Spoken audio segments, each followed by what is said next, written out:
Hi guys, so this was a request from Mariagana for some candle making basics. So I thought I would go over the tools, some of the tools anyway, that I most frequently use and some ideas, things like that. So yeah, so let's start with the waxes. You can buy different types of waxes. This is paraffin. This is a blend of paraffin and stearin. Stearin is a agent you can add to waxes to make it stronger, shinier and release from molds more easily. You can also use soy wax. The reason I have paraffin wax is because the gnome is not comfortable with the boiling point of soy wax in the home. Soy wax has a much higher boiling point than paraffin, and he stresses himself silly about these sorts of things, so I have to stick with paraffin for his sake. This is some wax that I've saved from previous making of things. It's actually a very dark purple, and I'm going to actually be boiling this in the process of making things. It does look quite black actually, and it's got glitter within it, and I have added glitter to it just before pouring. And I boil my wax down in a Pyrex measuring jug, which is used for nothing else but this. There's still a little bit of paraffin wax from last time, and then there's some hot water in there, and then I will light underneath. I'll show you that in a second. So I'm going to do that and then turn the camera off while I do that a second and then carry on. Okay, so for the purpose of this we're going to be making a votive candle. I've got another mould out just to show you. I prefer the metal moulds.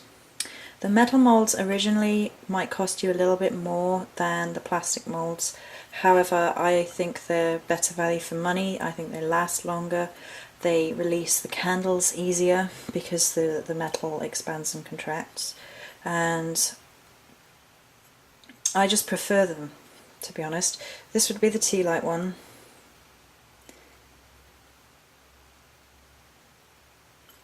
Like that. And I've bought these both from Pagan Dreams. I think all my candle making stuff has come from there. These are pre-done wicks for tea lights. Tea lights votive, sorry. And that's what they look like.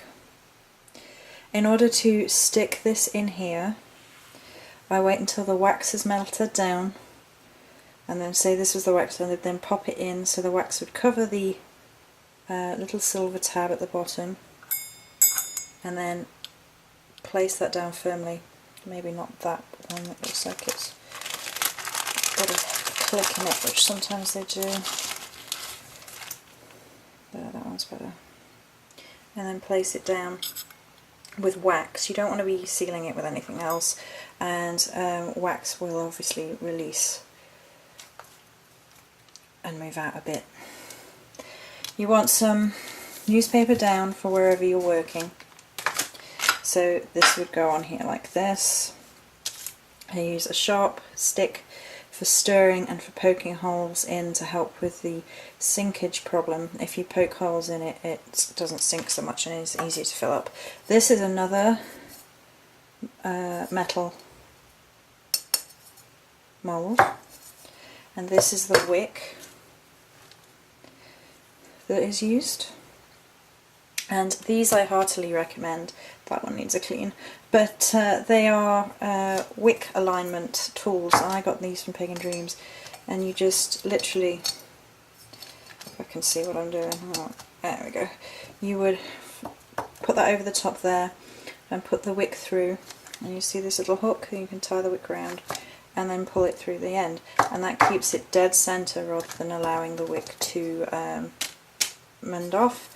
And then on the bottom I use a kind of blue tack, white tack, and seal it with that as it's drying. So here's a smaller one that I could use for the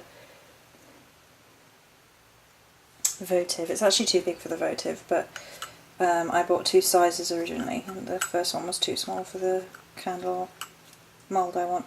So I will level that up, roughly speaking, and sort of maybe put a little notch of wax on where I want the edge to be. It's best to have everything ready before you start melting your wax. So if you're going to use herbs in it, if you're going to put a crystal in it like I'm going to in this one, and have everything to hand. And best just to keep an eye on things and be safe. Oh, and here's some turquoise dye for pellets. So I'm going to melt the wax down. Okay, so that's all done now. It's lined up and you can just about see it coming through the centre there. I dipped the wax in the bottom of the wick in the wax off camera because it's a little bit dangerous. I don't want to be messing about too much on camera. You can see the wax is starting to melt down now. It's not completely melted. I used one of these sticks just to stir. Save messing up too many wooden spoons, and it's also a good tool, like I said, for poking holes in the wax when it's drying. So you can almost see it, you can't really see, but it does look more purple, you see on the stick, sort of, although I think it's going to dry pretty much black again. So you can see the water bubbling away in there and then the wax melting in its separate container. There's no water in here. So I'm just going to let that completely melt down and then I'm going to pour it and we'll talk a little bit more. Okay, that's poured now, and I pour mine by wrapping a tea towel around this glass handle just to make sure it's safe and make sure it's not too hot, although it's not actually hot because it stands away from the heat a bit more, so it's a little bit more necessary when you're boiling up more wax, but for the votives it's not too much. And I tend to pop a little bit of herbs in to start with and then wait until it's cooled for about maybe half an hour, and then pop some more in as you're topping up as well, and then you can always apply them right near when it's drying off. You will have to learn as you go basically with the drying process, with how things cool. It's just trying things out, and that's the main thing with candle making, is nobody's kitchens are the same, you know, the tools are slightly different, what you want to put in them is always slightly different, the colour is going to be slightly different, and the best thing I can advise you with basic candle making is just to experiment. Many blessings.